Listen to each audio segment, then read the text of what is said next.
Thank you, Speaker. My question's to the Premier. In the light of the lack of waste facilities in Sydney and the risk to the environment of microplastic releases, what is the government's view on the rising concerns around PFAS and microplastic processing near Sydney drinking water catchment areas?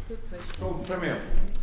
Thank you, Mr. Speaker, and I thank the member for her question. She's right. This is an emerging problem for the New South Wales government and across the country. PFAS, or forever chemicals, have become particularly acute in the member for Port Stephens electorate with the Air Force base up there, also in the Blue Mountains as well, with historical firefighting retardant used in those parts of New South Wales, unfortunately risking the water supply in those communities. Now, we have minimum standards. Those minimum standards have been applied, and the vast majority of drinking water in New South Wales meets that. The Commonwealth Government has indicated that they're going to soon change the requirements for PFAS minimum designations in the years ahead. Now, that means that we have to make changes to meet the new standard. We're confident that we can do that in the vast majority of our tertiary treated water facilities in New South Wales, but there are certainly actions that we need to take,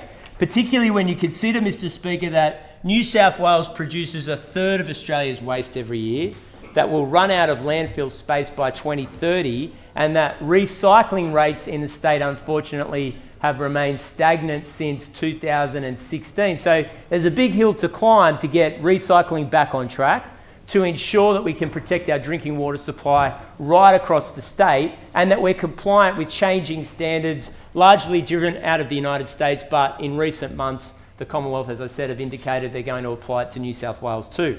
I can inform the House that whilst the federal government is looking at banning and phasing out all forms of PFAS through their industrial chemicals management standards, we want to support them on that work.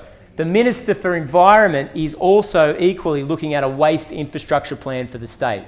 Now, this is complex work because it's land use management. We need to make sure that they're well located in communities that can take it, that we're not taking viable land for housing, but we have to start considering where these forever chemical storages will go, and are we growing enough space for waste in New South Wales in the year ahead. So it's firmly on our radar. We have to make sure that these decisions are timely, but all the evidence is available to us, and I can assure the House that the EPA is working with the Minister for the Environment to develop this plan and roll it out in the months ahead.